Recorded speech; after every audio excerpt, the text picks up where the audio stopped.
Good day everyone. Our topic for today is all about piecewise limit. But before we get into finding the limit of a piecewise function, let's start with how to graph a piecewise function. So let's start. First question is, what is a piecewise function? A piecewise function is a function built from pieces of different function over different intervals. For example, we have f of x is equal to we have x squared if x is less than or equal to 1. We also have f of x equals to 3 if x is greater than 1 but less than or equal to 2. And we have x if x is greater than 2. So kung mapapansin, kada interval, meron tayong kailangang i-graph. Like for example, si x squared, dun lang siya sa part na x is less than or equal to 1. Hanggang dun lang siya, hindi siya lalagpas dun. While si f of x equals to 3, yung constant function natin, ito ay igagraph lang natin between 1 and 2. And kasama yung 2, counted yung 2. And last one, yung ating function x, ito igagraph lang natin when x is greater than 2. Para mas maintindihan natin, ito yung graph ng ating piecewise function. Okay. Now, dito makikita natin ng malinaw kung bakit tinawag na piecewise function. Ang reason is kada interval, meron tayong pieces ng bawat graph. So, hindi siya kompleto. Yung graph natin ay putol. Like for example, yung number 1. We know x squared is a parabola. So, ito yung kulay black. So, parabola siya. Yun nga lang, naputol pagdating dun sa 1. So, bakit naputol yung parabola? Kasi yung interval na naka-assign sa kanya ay dun lang sa x is less than or equal to 1 or nandun sa left side ng 1. Okay? And hindi na siya pwedeng lumagpas doon. Yun namang 3, y is equals to 3 or f of x equals to 3, dun lang siya sa pagitan ng 1 and 2. So, ito siya, 1 and 2. So, sa pagitan lang ng 1 and 2, nandun lang yung graph natin. And last one, yung x, andun lang siya sa may x is greater than 2 or nasa kanan ng 2. Next, meron tayong mapapansin dito na merong shaded, may butas, merong shaded, merong butas. So, pati malalaman kung ito ay may butas or shaded. Now, babalik tayo dun sa lesson natin sa interval notation. Kung matatandaan, kapag meron tayong less than or equal, as long na meron siyang equal, automatic siya ay counted. Okay? Kung ilalagay natin to sa ating interval notation, ito ay naka-bracket. Also, dun sa graph natin, ito ay shaded.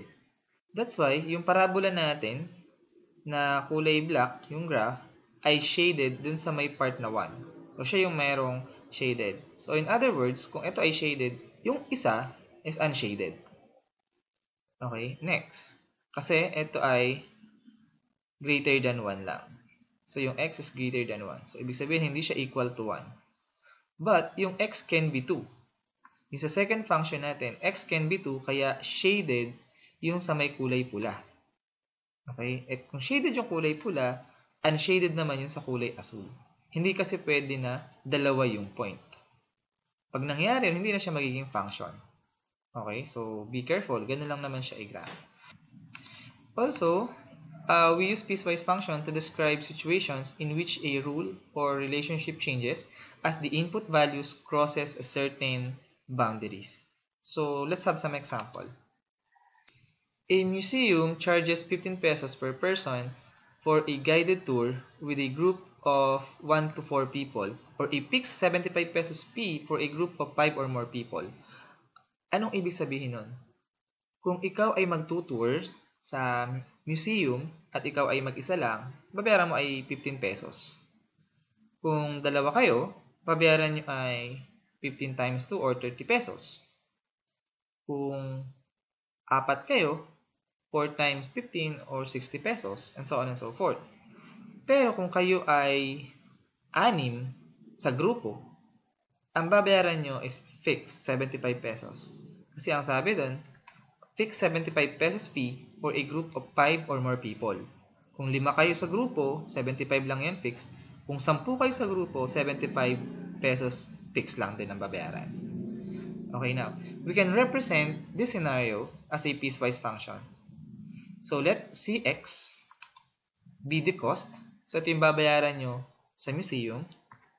So, yung una nating function is 15x. If x is greater than or equal to 0 but less than 5. So, ito yung hanggang 4 lang kasi less than 5 siya. Pero pwede siyang maging 0. Kapag walang pupunta, malamang 15 times 0 or simply wala, 0. So, wala kang babayaran kung di ka pupunta. Kung isa, yung x equals to 1, pasok siya dito sa interval natin between 0 and 5. So, pasok yung 1. 1 times 15 is 15 pesos. So, yun yung babayaran mo. Kung dalawa kayo, 2 times 15, 30 pesos. And so on and so forth. Now, another function natin is we have a constant function 75 if x is greater than or equal to 5. Kapag 5 tao na kayo, ang gagamitin na natin ay itong constant function na 75. Kaya kung 5 kayo sa grupo, 75 pesos lang yung babayaran nyo. Kung 10 kayo sa grupo, 75 pesos pa rin ang babayaran nyo. Kung kayo ay 20 sa grupo, 75 pesos pa din ang babayaran nyo. Kasi iyon ay greater than or equal to 5. Also, we can graph this piecewise function like this. So, yung ating y-axis, ito yung babayaran, yung payment. While yung x-axis, yung dami ng tao. Okay. Kung ikaw ay mag-isa lang, ang babayaran mo ay 15 pesos. Next, kung dalawa kayo, ang babayaran nyo ay 30 pesos. 15 times 2. Kung tatlo kayo, 45 pesos, 15 times 3. Kung 4 kayo, 60 pesos. Kung 5 kayo, 75 pesos. Ito yung sinasabing boundary. So, hanggang dyan lang yung 15x. Bakit? Kapag kasi 6 na kayo sa grupo, ang babayaran nyo na lang is fixed na 75 pesos. Now, as you can see, naabot na natin dun sa point ng 5 yung ating boundary. Hanggang dun lang siya dun sa 5. So, after ng 5, mag-iiba na yung ating function na gagamitin. Ang gagamitin na natin is yung 75 o yung constant function natin. So, pag ginraph natin yan, ganito yung magiging itsura. Hanggang dyan lang and stop. Bakit? Kasi hanggang dyan lang yung kanyang interval. Yung 15x is from 0 up to 5 lang. Okay? Greater than or equal to 0, but less than 5. Next, after that, ibang function na yung gagamitin natin. Kasi tapos na siya dun sa kanyang interval. Hindi na siya pwedeng lumagpas doon. Ang gagamitin natin ngayon is yung 75, wherein ito ay doon lamang sa x is greater than or equal to 5. Like this. So, ito yung graph ng ating piecewise function at ng ating scenario. Another example ng ating piecewise function in real-life situation is yung ating bill. For example, sa tubig, yung water bill is depende kung ilan gallons or cubic feet yung magagamit mo. For example, yung minimum is 196 pesos for 10 gallons. Kung makagamit ka ng 5 gallons, 196 pesos yung babayaran mo. Basta mababa sa 10 gallons, 196 or yung minimum yung babayaran. Pero kapag lumagpas ka na dun sa minimum, meron ng another charges yon. And kung mapapansin, hanggang dun lang yung boundary niya. Pag lumagpas siya dun sa boundary, magbabago na yung babayaran mo. And that is an example of a piecewise function. Okay? So, let's have some example. Graph natin yung ilang function. So, graph the following piecewise function. The first one is we have f of x is equals to x squared minus 4x plus 3. So, we know ito ay parabola if x is less than 4. And f of x equals to negative 2 if x is greater than or equal to 4. Another, we have g of x is equals to x cubed if x is less than 0. And absolute value of x if x is greater than 0 but less than 7. And square root of x minus 7 if x is greater than or equal to 7. Madaling i-graph ang piecewise function kung alam natin yung graph ng ating mga parent function. So, ano ba yung parent function? So, ito yung ilan sa mga parent function natin. So, the first one is a linear function. So pag nakita natin na yung ating equation is a linear or yung variable x ay naka-raise lang sa 1, ang graph niyan is A-line.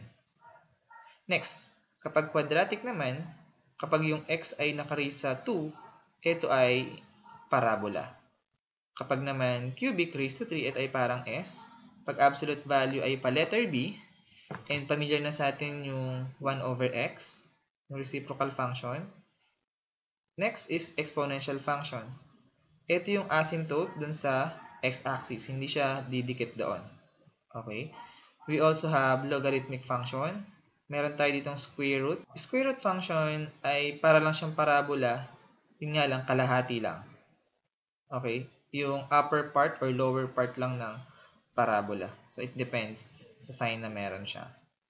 And we have sine na parang pa-curve, gagaya rin ng cosine, and meron tayong tangent na parang papasta yung kanyang graph.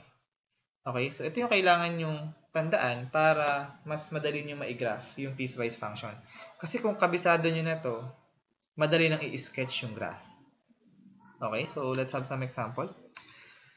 So, number 1, we have f of x is equals to x squared minus 4x plus 3 if x is less than 4 and negative 2 if x is greater than or equal to 4. So, first thing to do, i-graph muna natin yung f of x equals to x squared minus 4x plus 3. Or we know, ito ay parabola. Now, nadaan na natin sa pre-calculus kung paano mag-graph ng parabola. Dito, ang kailangan lang natin is to sketch the graph. So, ibig sabihin, hindi natin kailangan kuhanin yung focus, yung latus rectum, and yung directrix. So, no need na. So, ang importante na lang na makuha natin dito ay yung vertex, yung x-intercept, and yung y-intercept. So, simulan natin dun sa vertex. So, let f of x is equals to y, and then lipat natin yung 3 sa kabilang side. Okay, so magiging y minus 3 equals x squared minus 4x. Next, completing the square. So, divide yung negative 4 sa 2. We have negative 4 divided by 2 is negative 2. And then, squared natin, we have 4. So, yung 4 yung i-add natin both side. Now, kung medyo nakalimutan mo na yung process na yun, balikan mo yung video natin sa graphing ng parabola. So, don't worry, nasa YouTube naman yun. So, wala tayong magiging problema. So, add 4 both side. Simplify natin. And there you go. You have the vertex. The vertex is at, change the sign lang to. We have positive 2 and negative 1. So, yung HK natin is positive 2, negative 1. Ito siya sa ating graph. Next, ang kailangan natin is yung y-intercept. Kung saan dadaan yung parabola sa ating y-axis. So, pati malalaman yun. Let x is equals to 0. Pag yung x equals to 0, ang matitira na lang dito is negative 2 squared or positive 4. Lipat yung 1, 4 minus 1 is 3. So, yung ating y-intercept is 3. Dadaan siya sa point na 3. Next, kailangan din nating hanapin ay yung x-intercept. Kapag naman yung y is equals to 0. So, palitan natin yung y equal to 0. Next, square root natin both side. So, ito ay magiging 1 na lang. Square root both side. This becomes positive or negative 1 is equals to x minus 2. Next, x minus 2 is equals to 1 or x minus 2 is equals to negative 1. Isang positive saka isang negative. Now, solve for x. Dun sa una, meron tayong 3. Dun sa pangalawa, meron tayong x equals to 1. Therefore, our x-intercepts are 1 and 3. Now, i-graph natin. Ito yung 3, yung ating y-intercept. Ito yung ating x-intercept 1 and 3. And then, let's graph the parabola. That's it. Sketch lang yung kailangan natin dito. Minsan, makukuha lang natin is y-intercept. Okay na yun. So, i-graph lang natin. Alam naman natin na itsura ng parabola ay hindi pa letter B, ito ay pa letter U. Okay, so let's move on to the next. The next function natin is f of x equals to negative 2 or y is equals to negative 2. Ito ay constant function. So, napakadaling i-graph ng constant function. Ito lang siya, horizontal line na dumaan sa negative 2 ng y-axis. Okay? So, now, kolektahin natin. Yung graph ng ating x squared minus 4x plus 3 ay parabola. At yung ating f of x equals to negative 2 ay horizontal line. Next, don't forget na meron tayong mga kanya-kanyang interval. Yung unang function natin is if x is less than 4. While yung pangalawang function natin, if x is greater than or equal to 4. Now, asaan yung kanilang boundary? Hindi tayo mahihirapang hanapin yung boundary. Bakit? Kasi given na yun. Yun yung 4. Lalagyan natin ng hati. Now, kapag yung x is less than 4, yun ay nasa kaliwa ng 4. So, ibig sabihin, dito sa parabola, ang kukunin lang natin ay itong left side. Doon sa ating horizontal line, ang kukunin natin yung x is greater than or equal to 4 or ito yung nandun sa kanan ng 4. So, ito yung part na yan. Therefore, yung graph natin ng ating piecewise function is meron tayo sa kaliwa ng 4, yung kalahat, yung piraso ng parabola, and yung other half is yung ating horizontal line. Next, another thing na lang dito, sir, saan dyan yung unshaded at saan dyan yung shaded part? So, babalik tayo ngayon dun sa interval. Dun sa unang function natin, x is less than 4. So, walang equal yan, so hindi kasama yung 4. So, ano ibig sabihin? Ito ay unshaded. Butas. So, kung butas yan, yung kabila, automatic ay shaded. And that's it. We're done.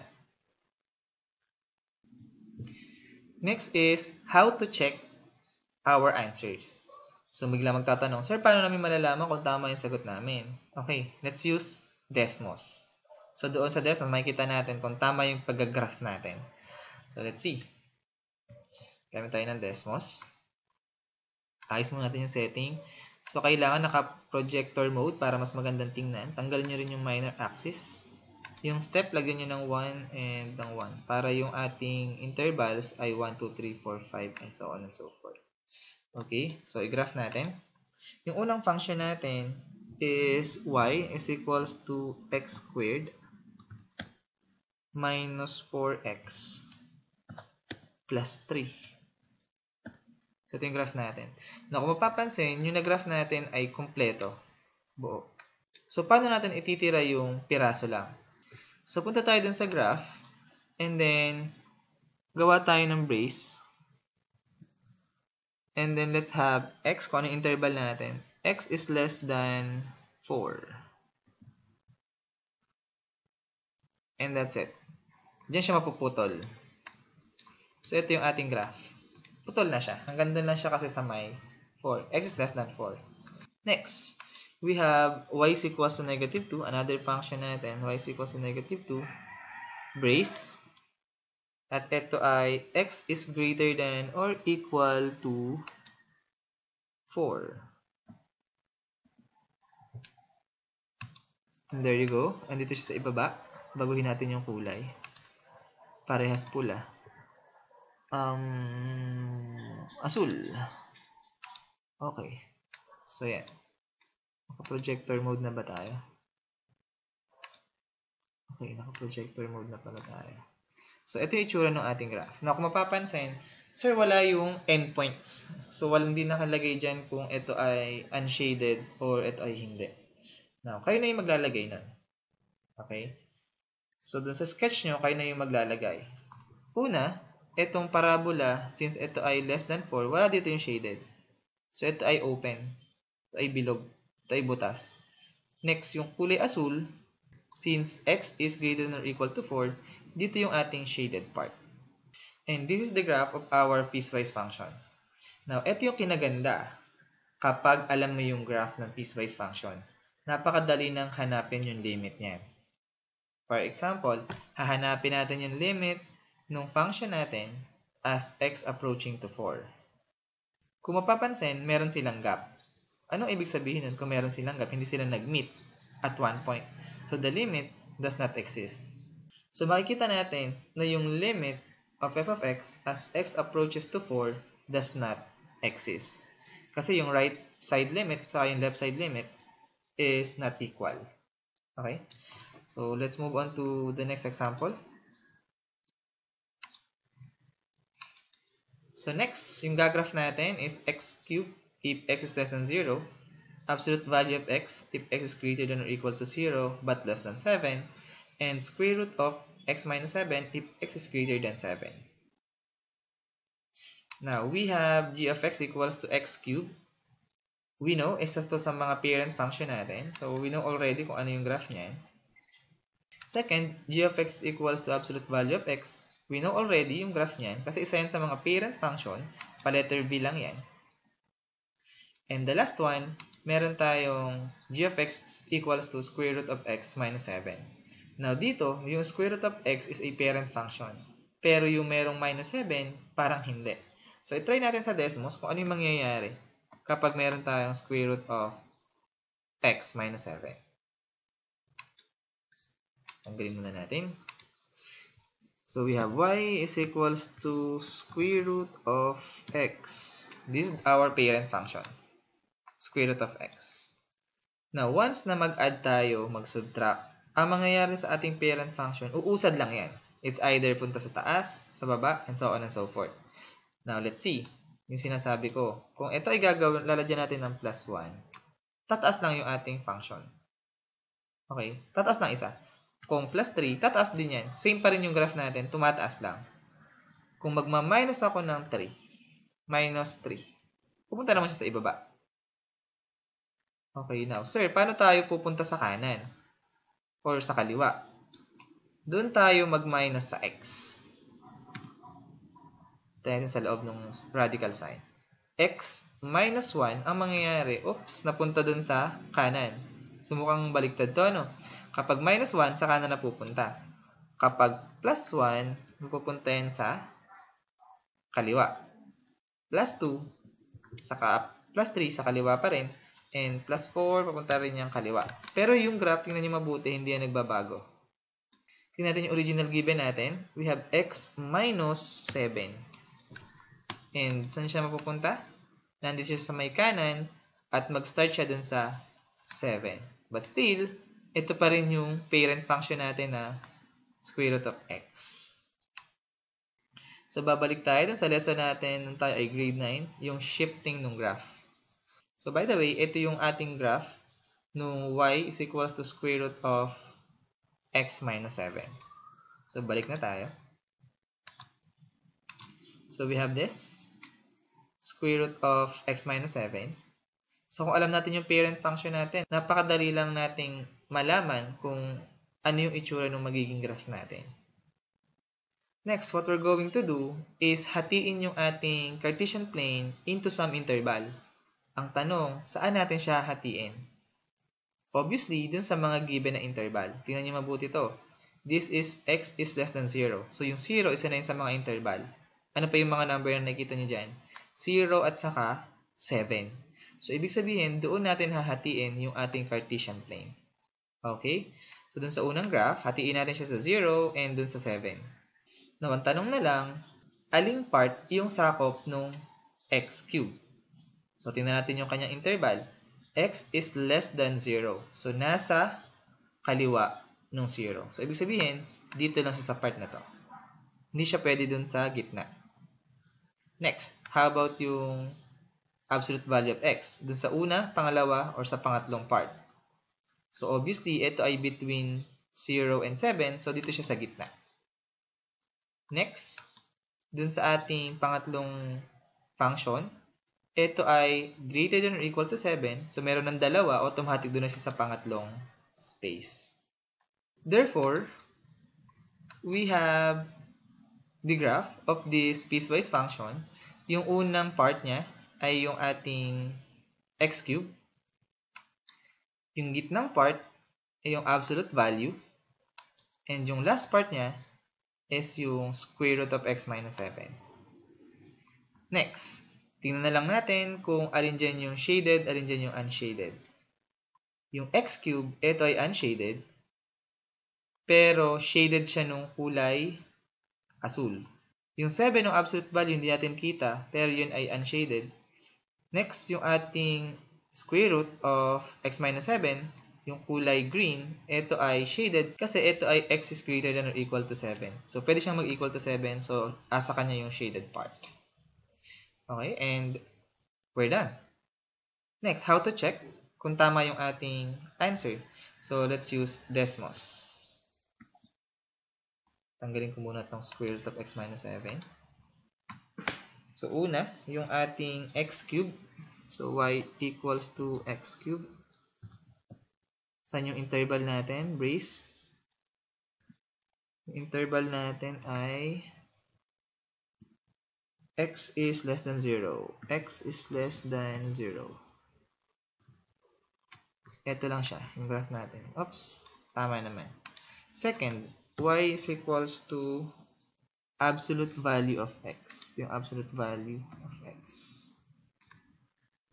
Okay. And yung ating interval. So, ano yung ating interval? Kung mapapansin, buo yung ating graph ng ating absolute value function. Next, hatiin natin siya kasi yung interval niya ay x is greater than or equal to 0 but less than 7. But less than 7. Okay, hanggang dito lang yung ating graph. So, putol siya na siya dyan. Hanggang dyan lang siya. Next, and the last one is y is equals to square root of x minus 7. Yung kulay black. So, yung kanyang interval is x is greater than or equal to 7. And this is almost the same nung ating graph kanina.